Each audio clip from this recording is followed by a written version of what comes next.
everyone. Thanks for joining us at Texas Insider. I'm Jim Cardle. We're excited today to have a member of the freshman class, Jose Aliseda from Beeville, Texas. Representative, thanks for coming in to join us. Glad to be here. We're going to talk about a couple issues here as we're in the home stretch with 5 or 6 days only left and a lot of activity going on with the budget here in the last couple days. Representative, tell us, if you would, you're on the Criminal Jurisprudence Committee, a former county judge. Former prosecutor as well as former county attorney. And former county attorney. Mm-hmm. You've been drinking out of a fire hose essentially here the last 4 or 5 months. What is your general feeling of accomplishment, or what's the experience been like so far? I'm very satisfied with my first term in the Texas Legislature. I think I've made an impact.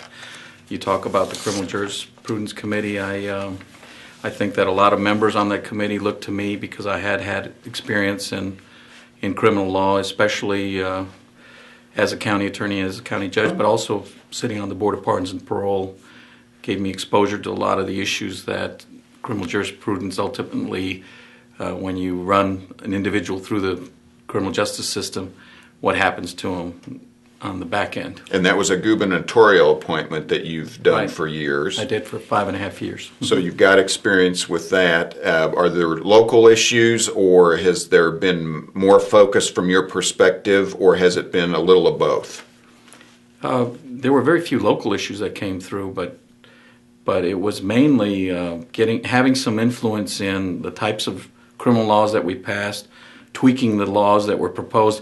It seemed like every member in the House had a criminal bill, and it Really? was one of the busiest committees in the legislature because everyone likes to look like they're tough on crime, and sometimes the bills were just bad. Sometimes we had to try to fix them, and the bills that were bad, I hope, weren't let out, and those that we were able to fix and will make an impact on Texas. I hope at some point that they pass both houses and get the governor's signature on them.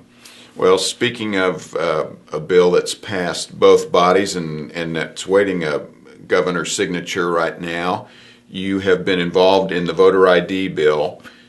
Mention some of the benefits you see coming of that piece of legislation.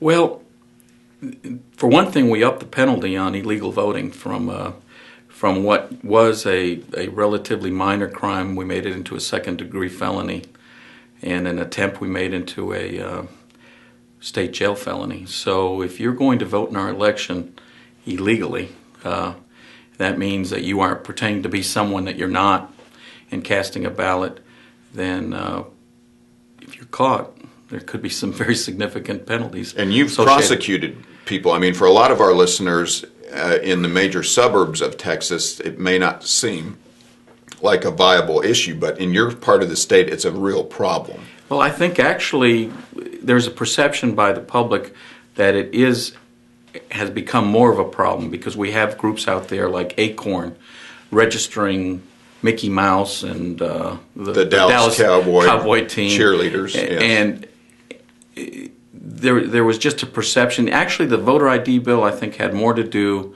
with trying to show the public that we're trying to make the system as secure as possible.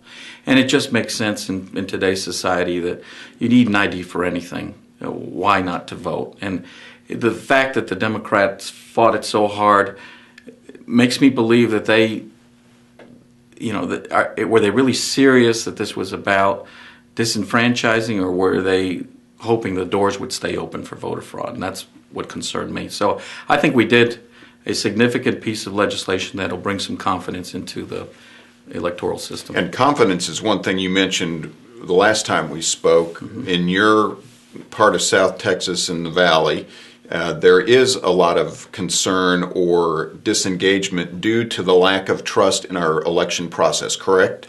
There is an understanding that depending on how you run your campaign and how you manipulate the election system, that you can win an election with what I would call fraudulent activities, yes.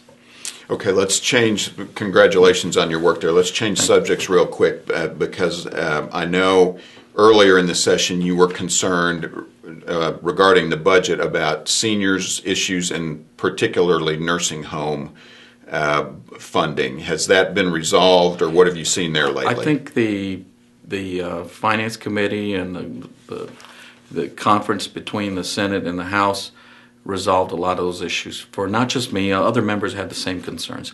We did not want to see nursing homes closed down.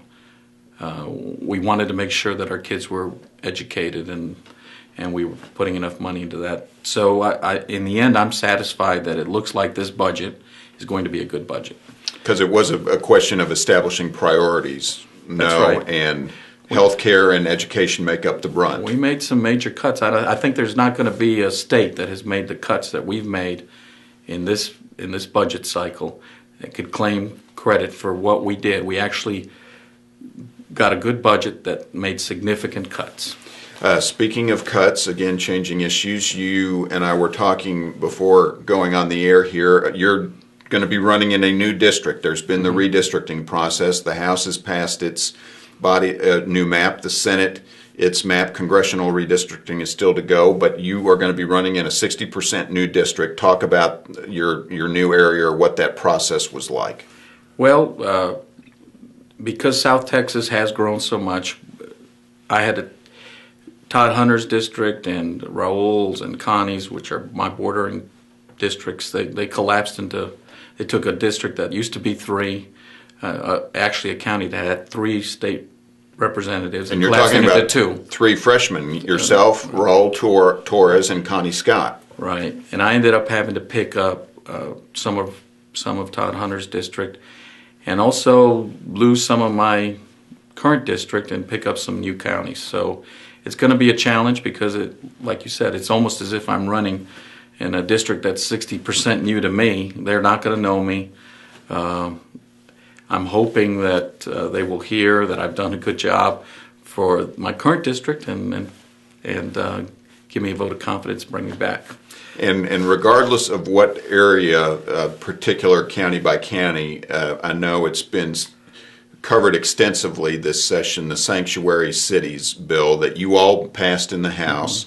It's still up for grabs in the Senate, but and going back to some of the criminal justice experience you've got, the perception that this is an Arizona 1070 bill, is that accurate, or No. what is the synopsis that you see in what you've worked on?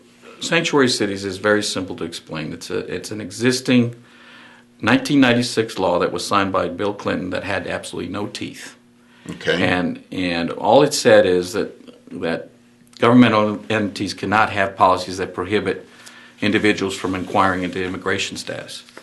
All we did in our bill is we passed a law that said you have to follow the law, the federal law. It's amazing to think about that. That we'd have to go to that step. Yes. And then on top of that, we put a little bit of teeth on it and said, if you're not following that, if you have a policy like that, then we can take away some state funding if we can prove that that's what you're doing.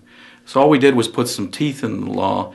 The Democrats grandstanded and said it was an Arizona 1070 racial profiling bill, and it wasn't anything like that. Why weren't they arguing in 1996 when President Clinton was signing the law at those issues? They knew it wasn't that. They just wanted an opportunity to say this was their Waterloo on this issue, and it wasn't that at all. And I really, one of the things I have learned in this is that the truth does not matter in politics.